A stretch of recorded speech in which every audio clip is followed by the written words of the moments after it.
Hello दोस्तों, कैसे हैं आप सब लोग और कैसी चल रही है आप लोगों की तैयारी।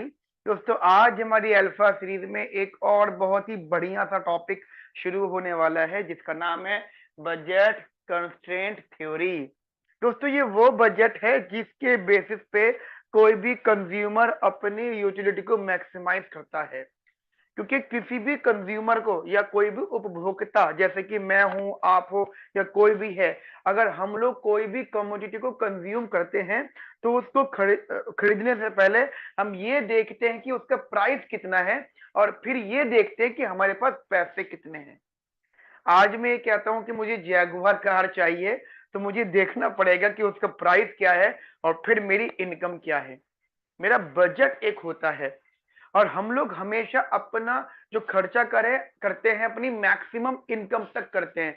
मान लो मेरी इनकम अगर 5,000 रुपए है तो मैं मैक्सिमम 5,000 रुपए तक का खर्चा करूंगा। उसके ऊपर अगर मैं खर्चा करना चाहूंगा तो उसका मतलब होगा कि मैं बोरोइंग्स करूंगा। लेकिन अभी के टॉपिक में हम अजम्पशन लेंगे कि ना तो यहाँ पे सेविंग्स होती हैं ना ही यहाँ पे बोरोइंग्स होती हैं।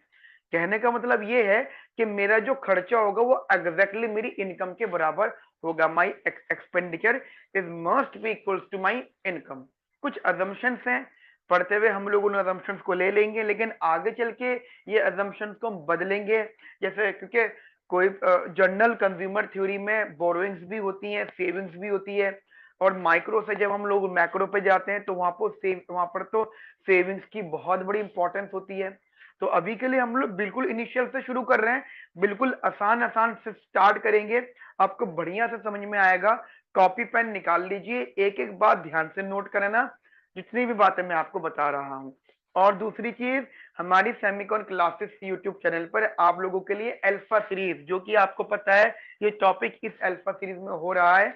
अल्फा सीरीज में और भी टॉपिक्स मैंने कवर किए हैं, आप जाकर देख सकते हैं। प्ले लिस्ट में अल्फा सीरीज माइक्रो इकोनॉमिक्स का फोल्डर है और वहां पे जाके देख सकते हैं। अगर आपको आपके काम का कोई भी टॉपिक दिखता है तो उसको देख लीजिएगा, क्योंकि हर टॉपिक पे बहुत मेहनत की गई है।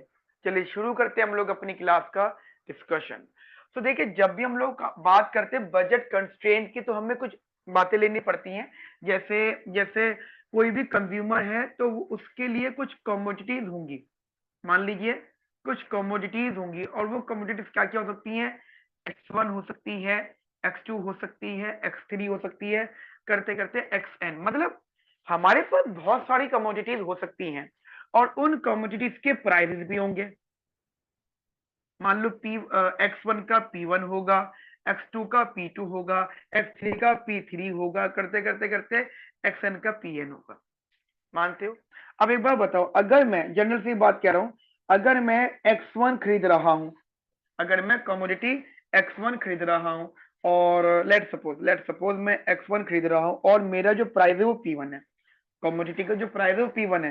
सिमिलरली मैं X2 खरीद रहा हूं, उसका प्राइस P2 है। अब देखो ये क्या था, P1 इंटू X1 क्या है, that is expenditure on good X या कमोडिटी X1। यानी जो X1 है उसका खर्चा, अगर मैं मान लो ये X1 पेन है, ठीक है, और अगर मैं 5 पेन खरीद रहा हूं तो 5 पेन का खर्चा कितना होगा, 5 मल्टीप्लाई बाय हर एक कमोडिटी का प्राइस क्या, ठीक है।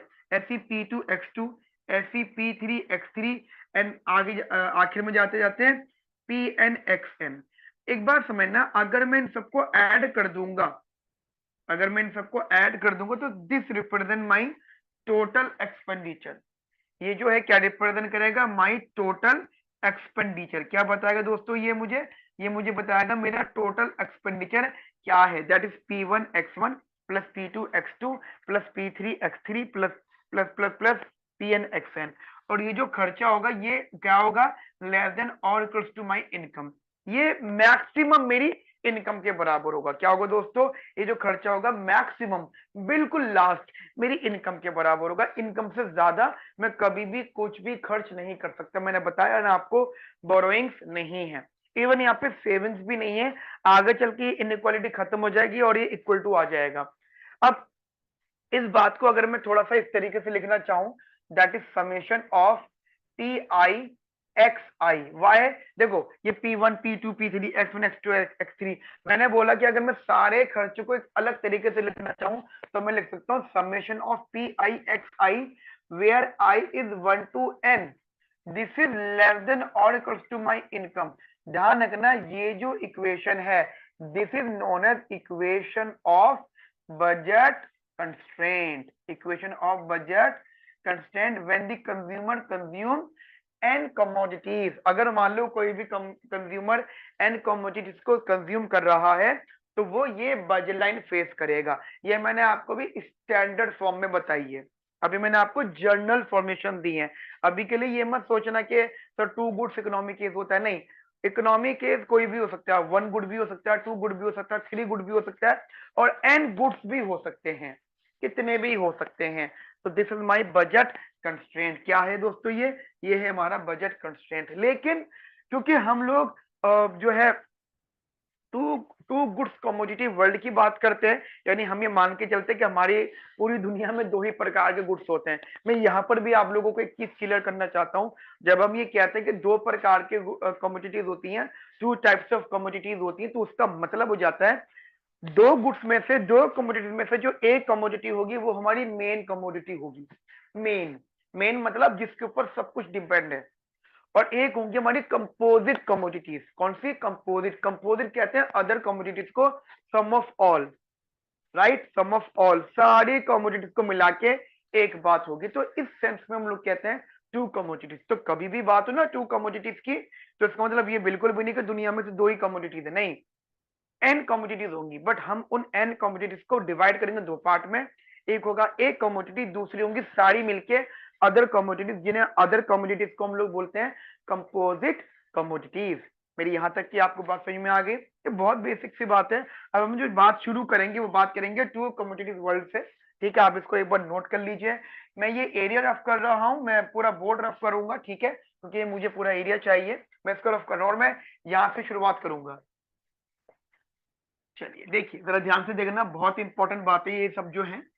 देखो जब हम बात कहते हैं 2 कमोडिटीज वर्ल्ड, यानी दुनिया में 2 ही कमोडिटीज हैं, तो वही मैंने आपको बताया, that is 2 commodity world economy, ठीक है, 2 कमोडिटीज वर्ल्ड इकोनॉमी।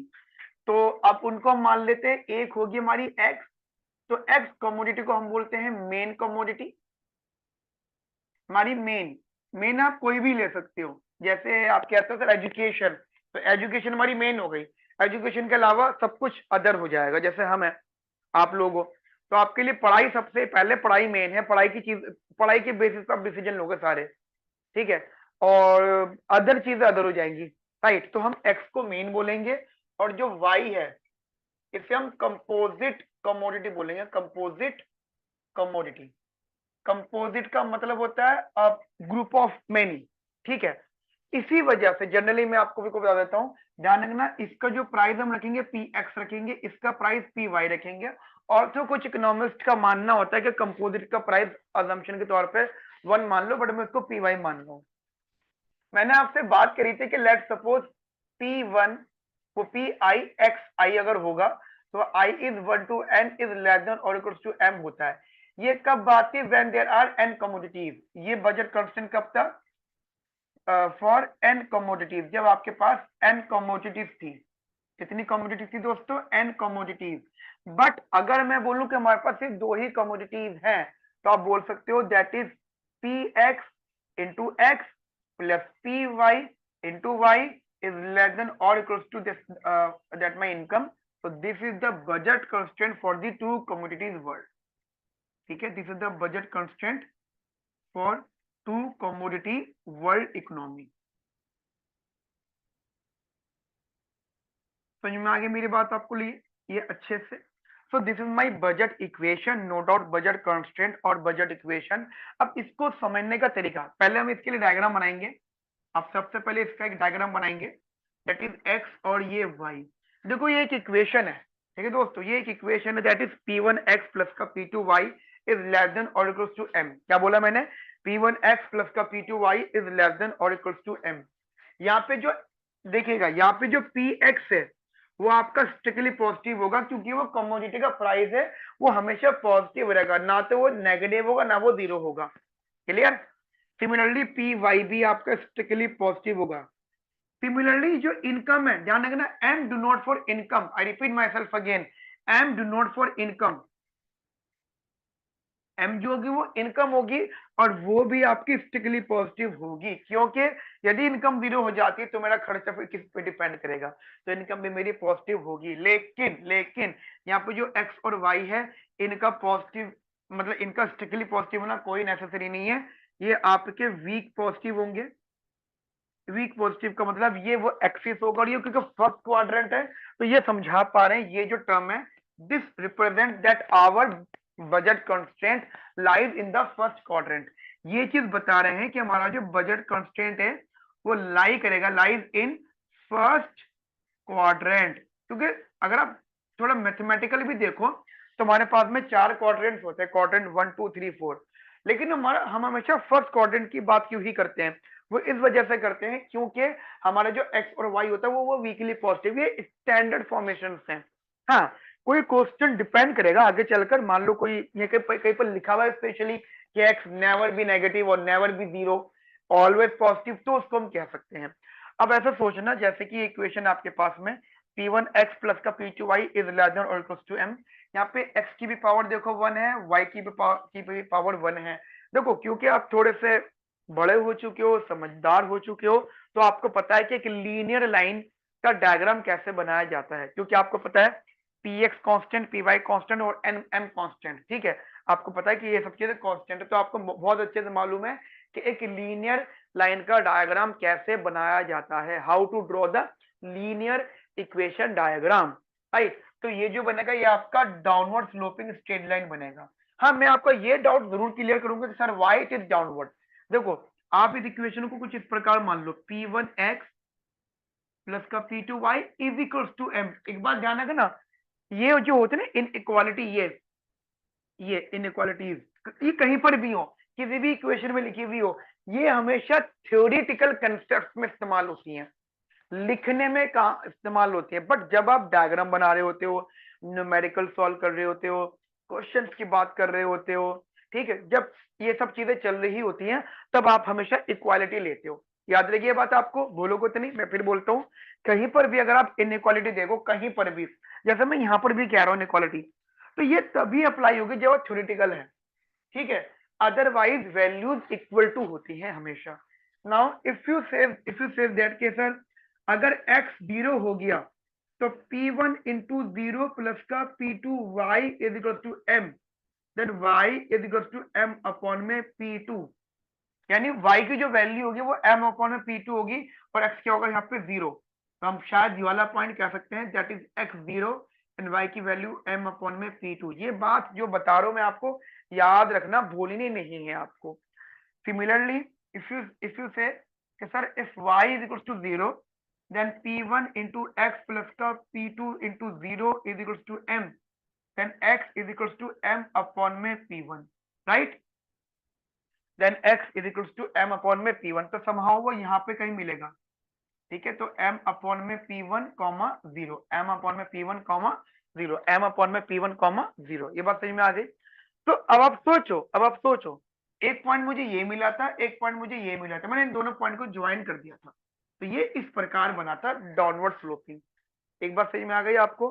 तो पहली बात तो ये होगी। दूसरी चीज, अगर हम बात करते हैं इसके स्लोप की, तो ध्यान रखना, स्लोप स्लोप का फॉर्मूला होता है dy बाय dx, क्योंकि ये एक लीनियर लाइन है, लीनियर लाइन का स्लोप का फॉर्मूला होता है dy बाय dx। अगर आप इसको सॉल्व भी करते हो तो आप इसको dy बाय dx नहीं लो, अब जनरली आप याद रखना इसका जो स्लोप का फॉर्मूला होगा दैट इज कोएफिशिएंट ऑफ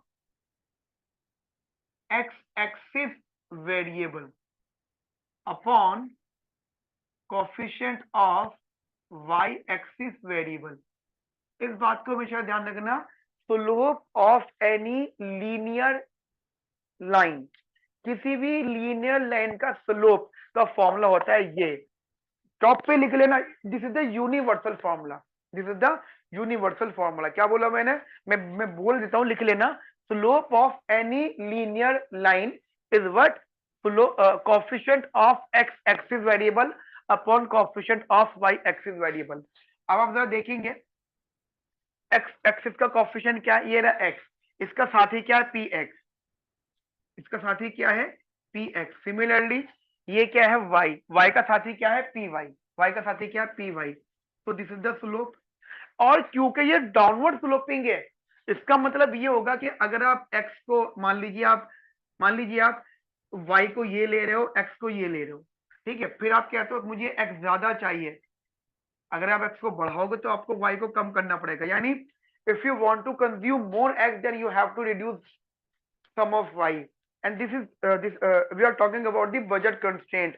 तो टेक्निकल सी बात है, अगर आप एक्स को ज्यादा ले रहे हो तो वाई को कम करना पड़ेगा, और वाई को ज्यादा ले रहे हो तो एक्स कम करना पड़ेगा। क्यों? क्योंकि यहाँ पे जो इनकम है ना, ये जो हम इनकम कहते हैं, ये इनकम दैट इज गिवन, ये इनकम दोस्तों गिवन है, ठीक है, ये गिवन है, ये बदली भी नहीं है। तो एक तो आ जाएगा यहाँ पे minus sign, but minus sign only shows direction, only shows direction. Minus sign जो होता है क्या शो करता है? हाँ जी दोस्तों, minus sign only shows direction. Minus sign क्या शो करता है? वो हमेशा आपको डायरेक्शन शो करता है। तो इस वजह से जो आपका बजट कांस्टेंट होगा वो कैसा होगा? Downward sloping. समझ में आई है मेरी बात आप लोगों को? बढ़िया तरीके से, बिंदास तरीके से। तो जल्दी से नोट कर लीजिए, फिर हम इसके आगे बात करेंगे। जल्दी से इसको नोट कर लो कि हमें क्या बातें करनी, ठीक है? आपने नोट कर लिया?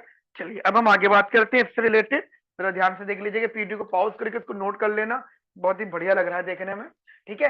मैं इसको रफ कर रहा हूं दोस्तों, और चलिए मैं इसको रफ कर देता हूं, ठीक है जी। चलिए अगले टॉपिक की बात करते हैं हम लोग यहाँ पर। तो अगला टॉपिक जो यहाँ पर होगा वो होगा, अगर हमारी बजट लाइन में, जैसे कि आपको पता है हमारी बजट लाइन या बजट इक्वेशन, मैंने अभी आपको बताई थी बजट इक्वेशन कैसी होती है हमारी, that is P1 into X plus P2 into Y is less than और इक्वल्स टू M।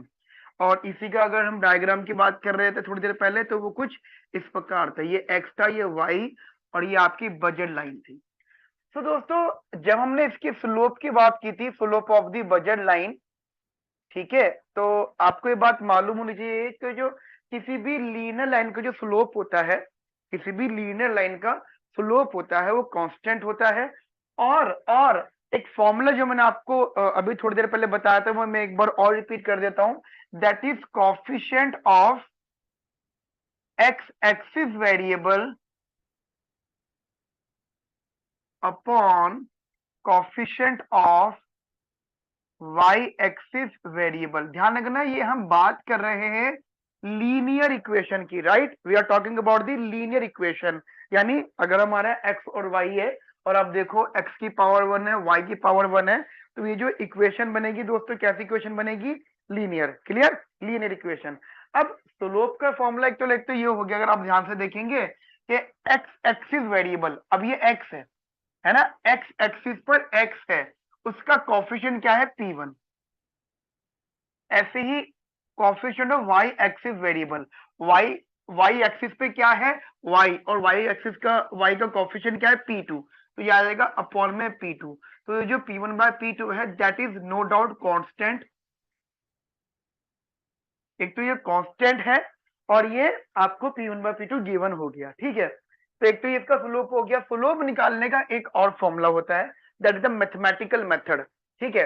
जैसे कि अगर आप स्लोप निकालना चाहते हो तो आपको P1 x प्लस का P2 y is equals to M।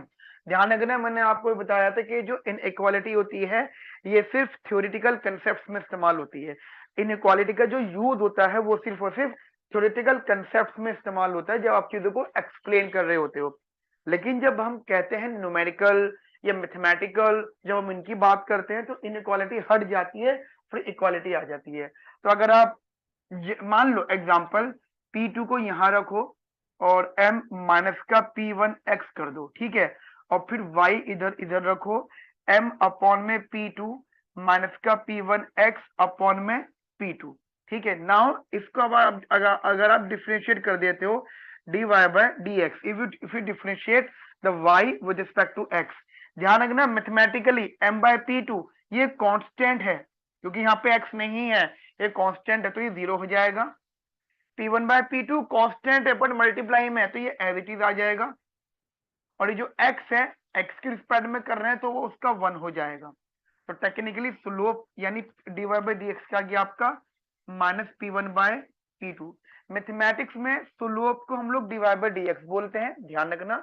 Mathematical equations में स्लोप हमारा dy बाई डी एक्स होता है। क्या होता है दोस्तों स्लोप हमारा? स्लोप जो होता है वो dy बाई डी एक्स होता है इन द मैथमेटिकल टर्म। अब आपके दिमाग में ये बात आ रही होगी कि सर एक बात बताओ, यहाँ पे माइनस साइन आया है, इसका क्या मतलब है? तो मैं आप लोगों को बताना चाहता हूं, ये जो माइनस साइन होता है, यदि किसी स्लोप में माइनस टर्म आ गया, माइनस साइन आ गया, तो ध्यान रखना ये जो माइनस साइन होगा, this minus sign only shows direction, this minus sign only shows direction. Clear? ठीक है, तो जो माइनस साइन होता है वो हमेशा डायरेक्शन शो करता है। अच्छा, और हमारे एग्जाम्स में ना ये बात बहुत इंपॉर्टेंट होती है। मान लीजिए आप किसी ऑब्जेक्टिव पेपर, मतलब आपका एग्जाम में उसमें ऑब्जेक्टिव क्वेश्चंस हैं, ठीक है, और यूनिवर्सिटी ने काफी बार ऐसा किया है, तो वहां पे मान लीजिए आपसे कहते हैं इलास्टिसिटी ऑफ डिमांड। अब सबको पता है कि इलास्टिसिटी ऑफ डिमांड माइनस में होती है, डिमांड लॉ लगता है, लॉ ऑफ डिमांड लगता है, वो माइनस में होती है। बट हमेशा ध्यान रखना कि जो इसका आंसर होता है वो पॉजिटिव में होता है, क्योंकि वो जो माइनस साइन होता है वो ये रिप्रेजेंट करता है कि there is a inverse relationship between price and quantity. Right, वही बात यहाँ पर भी है कि ये इनवर्स रिलेशन को शो कर रहा है। वो ये कह रहा है अगर आप गुड एक्स को खरीदोगे तो आप P1 पे करोगे, P1 आपके साइड से जाएगा। इसका मतलब ये कि अगर P1 जा रहा है, इसका मतलब आप गुड एक्स खरीद रहे हो। अच्छा ये बताओ, आप किसी चीज को ज्यादा ले रहे हो तो कॉरस्पॉन्डिंगली क्या लॉ चलता है? दूसरी चीज को कम लोगे, क्योंकि हमारे पास पैसे थोड़े कम है, पैसे लिमिटेड है, या जितना भी है उतना जो भी अवेलेबल है, गिवन है। तो अगर प्राइस हम किसी चीज के लिए दे रहे हैं तो दूसरी कमोडिटी को नहीं खरीद रहे हैं, तो गुड बाय को नहीं खरीद रहे, गुड बाय को नहीं खरीद रहे, तो गुड बाय को जो प्राइस है वो नहीं जा रहा, वो हमारी पॉकेट में ही बचा हुआ है। तो अगर P1 पे किया जाएगा तो P2 नहीं दिया जाएगा। मान लो मैं ये कहता हूं कि मेरे पास ये दो चीजें हैं, ये ये इंक पॉट है और ये पेन है, ठीक है, मार्कर, ये एक्स और ये वाई है। अगर मैं इसको लेकर आ रहा हूँ दो एक्स्ट्रा, तो मेरे मेरे कुछ तो पैसे खर्च होंगे ना। तो अगर मैं इस पे ज्यादा खर्चा कर रहा हूं तो मेरी मजबूरी होगी कि मुझे इस पे खर्चा कम करना पड़ेगा। मैं इसको नहीं लूंगा, अगर मैं इसको नहीं लूंगा तो इसके प्राइस वहां ना जाके मेरे पास रुके रहेंगे, तो इसका प्राइस जाएगा, इसका प्राइस मेरे पास रुकेगा। ठीक है, तो इसी चीज को हम लोग बोलते हैं स्लोप, जो माइनस माइनस रिप्रेजेंट करता है। इतनी बात मेरी आपको समझ में आ गई दोस्तों? ये बहुत इंपॉर्टेंट बात थी, बहुत ज्यादा इंपॉर्टेंट, कहीं हमारा स्लोप होता है। अच्छा, इसी चीज को हम कभी कभी एक नाम और देते हैं, that is opportunity cost of good one. ठीक है, opportunity cost of good one, if you want to consume good one more then you have to pay P1, right, with respect to the P2। P1 पे कर रहे हो P2 के respect में। ठीक है, तो इस बात को आप लोग अपने माइंड में रखना। ये जितनी बातें बताइए जल्दी से इसको कॉपी में छाप लीजिए। अब हम बात करेंगे एक और इंपॉर्टेंट कंसेप्ट की, जिसमें हम ये कहेंगे कि अगर किसी भी रीजन से विदाउट मीनिंग, वैसे आगे चल के मीनिंग आएंगे, लेकिन विदाउट मीनिंग अगर बजट लाइन में कुछ भी बदलाव आता है तो उसका हमारा डायग्राम पे क्या इम्पैक्ट पड़ता है, या फिर हमारे आउटकम में क्या क्या इम्पैक्ट पड़ते हैं। ठीक है, मैं एक बार पूरे को रफ कर देता हूँ, क्या एरिया आप वीडियो को पॉज करके नोट कर लीजिएगा। ठीक है, और मैं ये पूरा रफ कर देता हूँ एक एक चीज।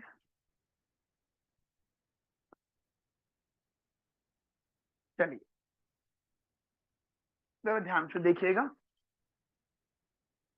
ओके, तो मैं ये कह रहा था कि लेकिन लेट सपोज हमारे पहले ओरिजिनल बजट लाइन देख लो, original budget equation, original budget equation, ठीक है, दैट इज P1x प्लस का P2y इज लेस देन और इक्वल्स टू m। और अगर आप डायग्राम बनाओगे तो आपको शायद कुछ ऐसा दिखेगा, जैसे example, if you put x1 equals to 0 then y becomes m by P2, और if you put y equals to 0 then x becomes m by P1।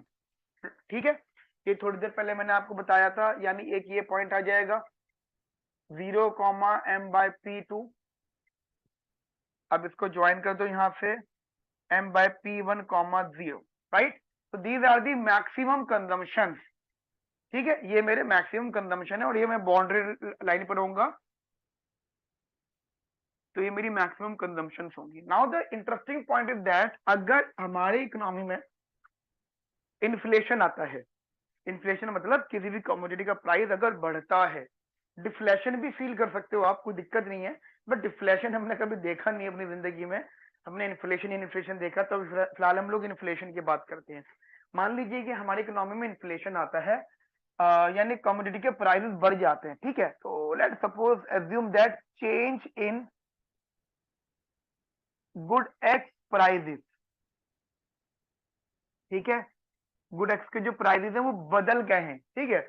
Let suppose मान लो हमारी ओरिजिनल जो बजट कंस्ट्रेंट था वो ये था जो मैंने यहाँ पे लिखा हुआ है, मैं इसको एक बार और लिख रहा हूँ, P1x प्लस का P2y इज लेस देन और equals to m। Now after change in price हमारी न्यू बजट इक्वेशन या बजट कंस्टेंट क्या बन जाएगा, P1 डैश x प्लस का P2y इज लेस देन और इक्वल्स टू m। ध्यान रखना अभी P1 डैश हो गया, यहाँ पे जो P1 डैश है वो P1 से ज्यादा है, कमोडिटी का प्राइस बढ़ गया, P1 डैश जो है P1 से ज्यादा है। अब एक बार बताना जनरली, जैसे मैं यहाँ पे डायग्राम बना रहा हूँ, बहुत ध्यान से देखना, जैसे मैंने ये बनाया था ना x1 ये सब चीजें, ऐसी मैं इसके लिए बनाऊंगा कि let suppose x0 then y is equal to m by p2, मतलब ये वाला पॉइंट, अगर x0 हो गया तो y आ जाएगा m by p2, clear. Similarly अगर y0 हो गया तो x की वैल्यू आ जाएगी m बाय p1 डैश। अब समझो x है p1 डैश, और वो जो p1 डैश है क्या है, मान लो एक पॉइंट मेरा ये वाला था 0 कॉमा m अपॉन में p1, जस्ट इस वाली बजट लाइन का मान लो या आप इसका मान लो, ठीक है। तो एक मेरी बजट लाइन ये वाली थी पहले थी, ठीक है, ये हमारी original budget line, this is my original budget line, ये हमारी ओरिजिनल बजट लाइन है। अब क्या हुआ, गुड एक्स का प्राइस बढ़ गया, तो सोचो डिनोमिनेटर बढ़ गया तो ये वैल्यू क्या हो जाएगी, कम। मैं गलत कह रहा हूँ, सही बोल रहा हूँ। अब सोचो when you put y is equals to 0 then x is equals to m by p1 right, and after that good one का प्राइस बढ़ गया तो वो p1 डैश बन गया। अब पहले डिनोमिनेटर में p1 था, अब डिनोमिनेटर में p1 डैश है, तो टेक्निकली क्या है, p1 dash is more than p1, तो जनरली हमारा x जो है वो कम हो जाएगा, तो जो x की वैल्यू है अब ये वाली आएगी, तो दिस इज द पॉइंट। अच्छा ये मैंने थोड़ा सा गलत लिखा है, इसको सही कर लेते हैं, m बाय p1 कॉमा 0 और ये आ गया m bye p1 dash comma 0, ठीक है।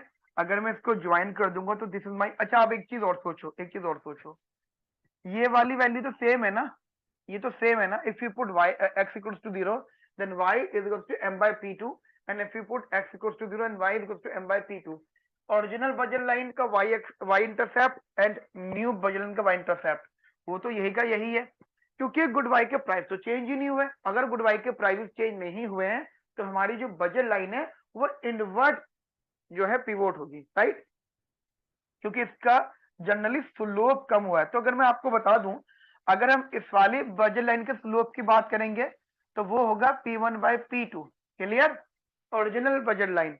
लेकिन अगर हम लोग यहाँ पे न्यू बजट लाइन के स्लोप की बात करेंगे वो होगा P1 डैश अपॉन में P2।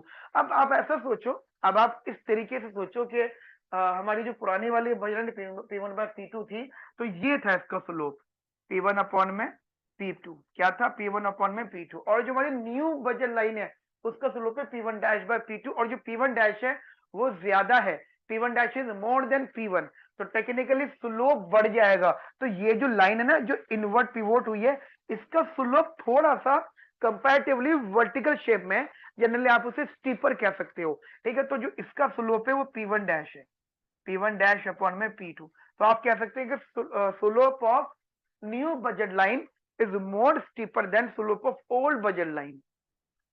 क्लियर मेरी बात आप लोगों को, क्या कहना चाहता हूं मैं। अब आप बस आपको ये ध्यान रखना है कि कमोडिटी का प्राइस चेंज हो रहा है। अब आपके दिमाग में आएगा कि सर कैसे चेंज हो सकता है, क्या क्या रीजन हो सकते हैं, तो ध्यान रखना टैक्सेस उसका रीजन हो सकता है। मैं फिलहाल चेंज वर्ड इस्तेमाल कर रहा हूँ, चेंज, टैक्सेस उसका रीजन हो सकता है, सब्सिडी उसका रीजन हो सकता है, ये दो तो बहुत मेजर इंटरेस्टिंग रीजंस हैं।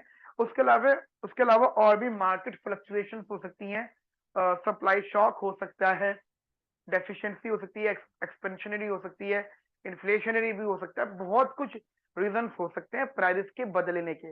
लेकिन ध्यान रखना, अगर प्राइस बढ़ता है, गुड एक्स की बात कर रहा हूं, आपको ना बस ये ध्यान रखना स्लोप, कि स्लोप पे क्या इंपैक्ट पड़ रहा है, ठीक है। स्लोप अगर बढ़ रहा है तो बजट लाइन इनवर्ड पिवोट हो जाएगी, और बजट लाइन का जो स्लोप होगा वो स्टीप हो जाएगा। क्या बोला मैंने, मैं आपको एक छोटा सा नोट लिखवाता हूँ यहाँ पे, एक छोटा सा नोट जो आपकी जनरल स्टेटमेंट को क्लियर रखेगा। मान लीजिए किसी भी रीजन से आपका स्लोप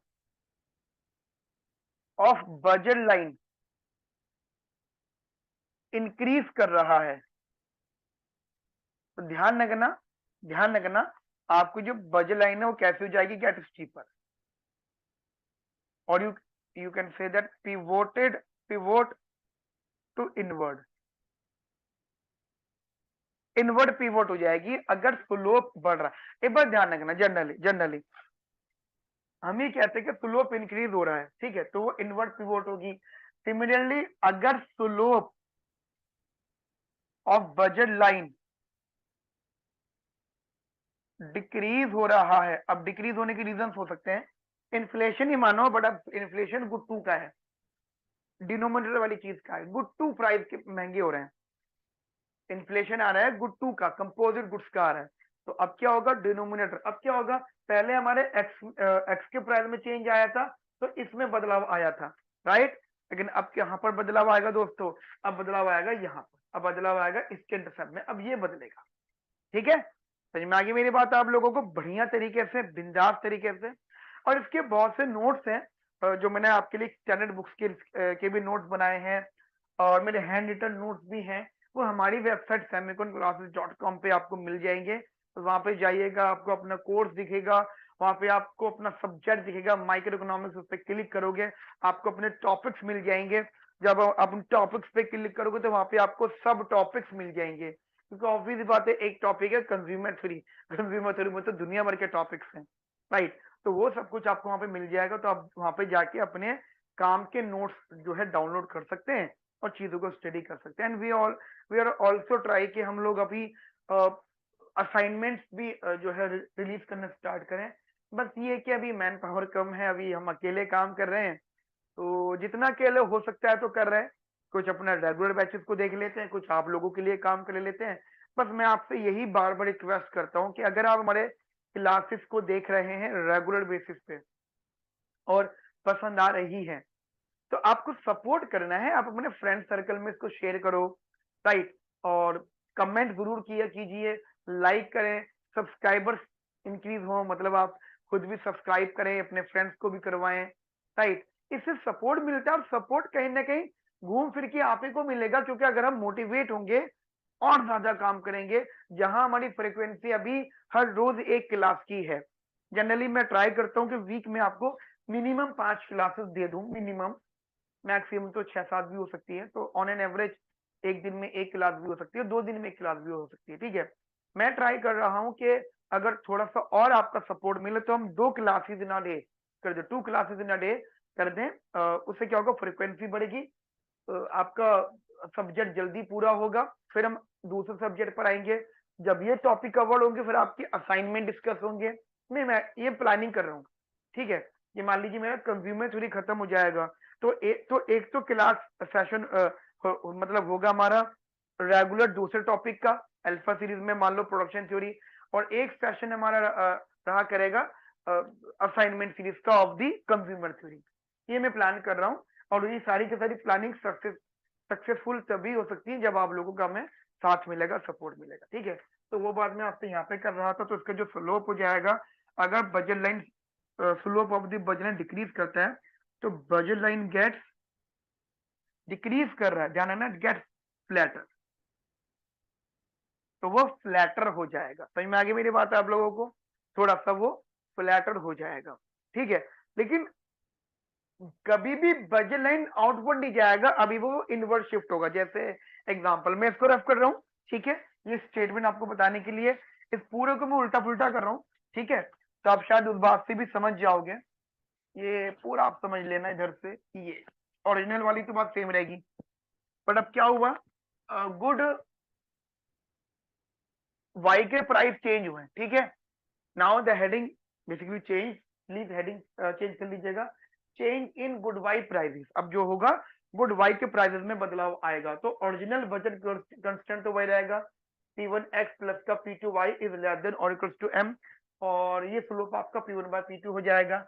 एंड आफ्टर दैट जो हमारी न्यू बजट कंस्ट्रेंट होगा दैट इज P1x प्लस का P2, ये P dash to y is less than or equals to m. Now the slope of the new budget line is P1 upon में P2 dash. Clear? It is P1 upon में P2 dash. Clear हो गई ये मेरी बात आप लोगों को? इट इज P1 अपॉन में P2 डैश, P1 अपॉन में P2 डैश।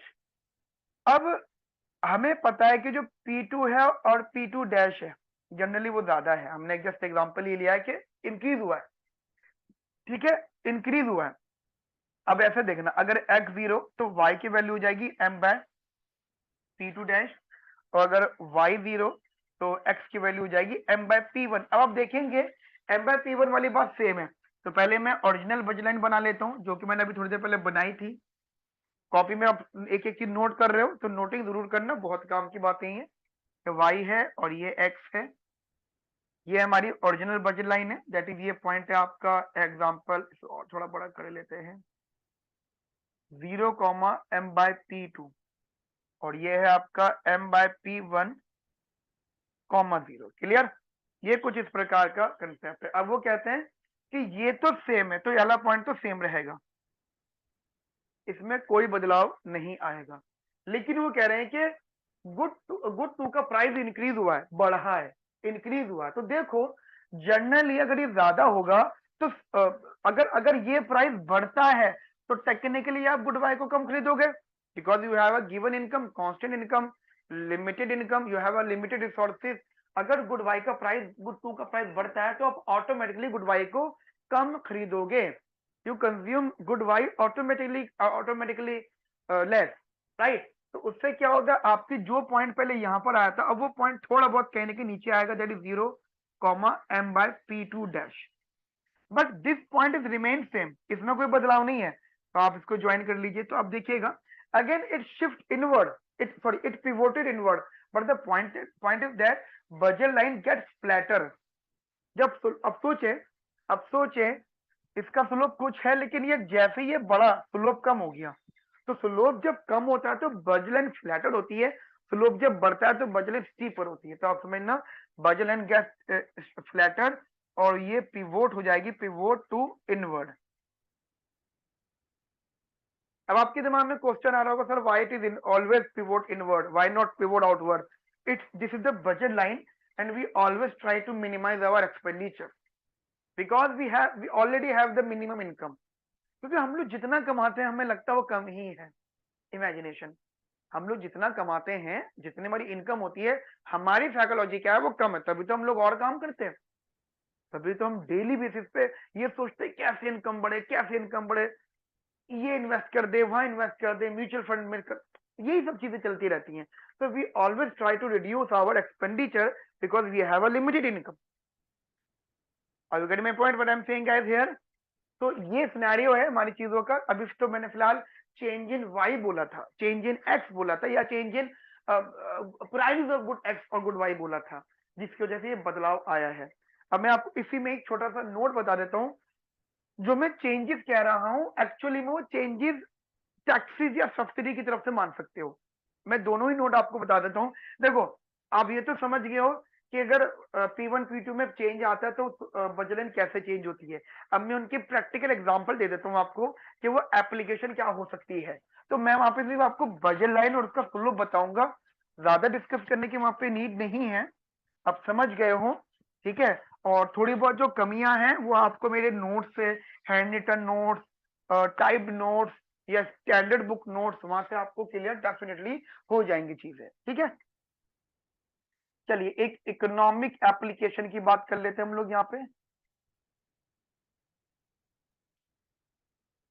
इकोनॉमिक एप्लीकेशन, ठीक है, दैट इज टैक्सेस। मान लो क्वांटिटी टैक्स लगाया है, देखो टैक्स ना गिवन होगा, और आपको भी डिटेल टैक्स की नॉलेज पर नहीं जाना है, ये हमारा पब्लिक इकोनॉमिक्स का टॉपिक है कि टैक्स कितने वैरायटीज के होते हैं। वैसे तो टैक्सेस की मल्टीपल वैरायटीज होती हैं, और अभी तो हम बहुत बेसिक लेवल के टैक्सेशन की बात कर रहे हैं। अदरवाइज टैक्सेस का तो बहुत बहुत लंबा चौड़ा चिट्ठा है टैक्सेस का, तो ठीक है। क्वांटिटी टैक्स होता है, परसेंटेज टैक्स होता है, स्पेसिफिक टैक्स होता है, आपका एड वैलोरम टैक्स होता है, इनकम टैक्स होता है, प्रोपोर्शनल टैक्स मतलब ये वैरायटीज है, और कहीं ना कहीं हर टैक्स आपस में रिलेट करता है। तो फिलहाल के लिए बता रहा हूँ क्वांटिटी टैक्स है, यानी आप जो भी क्वांटिटी खरीदोगे उसके ऊपर थोड़ा सा एक्स्ट्रा प्राइस पे करोगे, ठीक है, राइट। जो भी प्राइस खरीदोगे, उस क्वांटिटी खरीदोगे उसके ऊपर कुछ एक्स्ट्रा प्राइस पे करोगे, whatever the quantity you are basically consume. मान लो आपका टैक्स ऑन गुड एक्स लगा है, तो उससे क्या हो गया, न्यू प्राइस हो जाएगा P1 प्लस का टी। मान लो टैक्स टी रेट लगा था, टी रेट, तो जो आपकी न्यू बजट लाइन आएगी वो क्या हो जाएगी, दैट इज P1 प्लस का टी इंटू एक्स प्लस का P2 into Y is less than और इक्वल टू एम। तो उसका जो स्लोप है वो क्या हो जाएगा, अब हो जाएगा P1 प्लस का टी अपॉन में P2। अब आप ऐसे देखो ना, पहले स्लोप था P1 बाय P2, पहले स्लोप था P1 बाय P2, अबे P1 प्लस टी अपॉन में P2, तो जनरली गुड वन का प्राइस बढ़ गया। अगर गुड वन का प्राइस बढ़ गया तो क्या होगा, increase in good one prices. आप तो ये देखो ना कि प्राइस बढ़ रहा है, क्यों बढ़ रहा है, क्या रीजन से, उसकी तरफ नहीं देखना मैं, बट प्राइस बढ़ रहा है, ठीक है, उसका सिर्फ प्राइस बढ़ रहा है। ये चीज आप प्लीज अपने दिमाग में रखना, समझ में आई मेरी बात। कुछ ना नोट्स हैं, मेरे हैंड रिटन नोट्स हैं, वो मैं, आप वेबसाइट पे जाओगे femiconclasses.com पर जाओगे, टॉपिक पर जाना कंज्यूमर थ्योरी, उस पर जाओगे तो बजट कंस्टेंट आपको टॉपिक दिखेगा, उस पर क्लिक करोगे तो आपको नोट्स मिलेंगे, राइट। तो वो नोट्स को एक बार रीड जरूर करना, क्योंकि वहां पे मैंने थोड़ा सा टैक्सेस से रिलेटेड भी बताया है, थोड़ा सा वो नोट्स पढ़ लोगे इनफ है, ठीक है। बातें सारी वही ही है, बस वहां पे लिखने का तरीका थोड़ा सा बदल गया है, तो एक ही हो गया। सेकंड मान लो इनकम टैक्स। अब इनकम टैक्स क्या है, आपकी इनकम कम हो रही है, लेट सपोज मान लो इनकम टैक्स है, और वो ये है कि let suppose tax is imposed on consumer, that is T rupees. तो आपकी न्यू बजट लाइन क्या बन जाएगी, न्यू बजट लाइन वो बन जाएगी P1x प्लस का P2y is less than equals to m minus का t।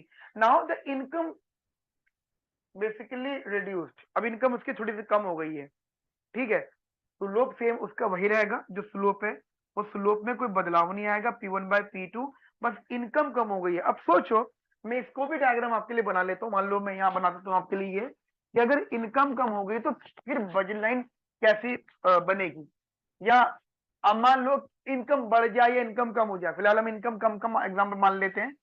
मान लो ये हमारा एक्स था, ये हमारा वाई था, ये हमारी ओरिजिनल बजट लाइन थी, this was my original budget line और ओरिजिनल बजट इक्वेशन, ठीक है। अब क्या है कि हमारी जर्नल इनकम कम हो गई, मैं मेरे पास 1,000 रुपए थे, गवर्नमेंट ने बोला 100 रुपए हमें दे दो, तब 900 रह गए। तो जहां मैं खर्चा 1,000 रुपए सोच के कर रहा था, अब मैं खर्चा 900 रुपए सोच के करूंगा, तो अब जो मेरी बजट लाइन है एग्जैक्टली बैकवर्ड शिफ्ट हो जाएगी, थोड़ा सा इनवर्ड, और पैरेलल शिफ्ट होगी। अब इसको ऐसे भी देख सकते हो, this is my budget equation, P1x plus का P2y is equals to m minus का t. If you put x equals to 0, then y is equals to m minus का t upon में P2. And if you put y equals to 0, then x is equals to m minus का t upon में P1. तो technically अगर आप compare करो, पहले m by P1 m by P2 हुआ करता था, अब m minus t by P1 m minus t by P2, तो कहने की मेरी इनकम कम हो रही है, तो मेरी रियल इनकम कम है ना फिर मेरे पास। तो ये चीज जो पहले ये पॉइंट हुआ करता था 0, m by P2, अब ये बन गया 0, m का t अपॉन में P2। सिमिलरली जो पॉइंट पहले ये m/P1, 0 हुआ करता था, अब ये वाला पॉइंट m का t अपॉन में P1, 0 हो जाएगा। समझ में आई मेरी बात आप लोगों को। तो मेरी जो बजट लाइन है वो इनवर्ड शिफ्ट होगी, ठीक है। यही सेम चीज आप उल्टी भी कर सकते हो, आउटवर्ड शिफ्ट होगी। ऐसा कभी होता नहीं, बट मान लो गवर्नमेंट ने आपको ट्रांसफर दिया है, ठीक है। आपको लमसम ट्रांसफर हुआ है, ठीक है। लमसम टैक्स होता है, लमसम सब्सिडी भी होती है कभी कभी के, गवर्नमेंट ने आपको सीधे पैसे उठा के दे दिए, इकोनॉमिक एप्लीकेशन है। करेंगे इसके बारे में भी हम लोग बात आगे चल के, जनरली ये टॉपिक है। तो ये हमारा बजट कॉन्स्टेंट है। तो जब भी आपके सामने क्वेश्चन अगर आता है तो आपको ये देखना, अगर आपके सामने क्वेश्चन आ जाता है तो आप ये मान के चलना कि ये हो सकता है, ये पॉसिबिलिटी है कि पेपर में वो लोग आपसे जरूर बोलेंगे कि बजट लाइन में ब्ला ब्ला ब्ला ब्ला ये चेंजेस आए हैं। मान लो बजट लाइन में कोई भी चेंज आता है, कितना भी बड़ा चेंज आता है, तो वो आपको चेंज समझना पड़ेगा। पहले आपको बजट लाइन बनानी पड़ेगी। First you have to drive the budget line और बजट इक्वेशन। उसके बाद आप अपना ऑप्टिमाइजेशन सॉल्व करोगे, जो मैंने अभी आपको थोड़ी देर पहले बताया था। राइट, ये मेरी बात आपको समझ में आ गई है अच्छे से, बढ़िया तरीके से। तो देखो, अभी हमारा एक बजट कांस्टेंट वाला टॉपिक हो गया। इससे पहले मैंने आपको यूटिलिटी फंक्शंस के बारे में बात कर ली। अब जो अगला टॉपिक हम लोग करेंगे यहाँ पे, वो यूटिलिटी और बजट कांस्टेंट को मिला के ऑप्टिमाइजेशन करेंगे, ठीक है। कुछ 3 से 4 लेक्चर्स होंगे, या मैक्सिमम 3 होंगे लेक्चर्स, वो आप ध्यान से देखिएगा। उनमें मैं बातें करूंगा कि कैसे हम अपनी यूटिलिटी को मैक्सिमाइज करते हैं। और वो उन लोगों के लिए बहुत ज्यादा इंपॉर्टेंट है जिनका पेपर माइक्रो इकोनॉमिक्स क्वांटिटेटिव है। ध्यान रखना, जो लोग क्वांटिटेटिव माइक्रो इकोनॉमिक्स की बात कर रहे हैं, ये उनके लिए बहुत इंपॉर्टेंट है। क्लियर है मेरी बात आप लोगों को? चलो अभी के लिए इतना रखते हैं, मिलते हैं नेक्स्ट सेशन में। तब तक के लिए ध्यान रखो, बहुत ज्यादा बहुत बढ़िया तरीके से पढ़ो। Have nice day, thank you, bye, take care.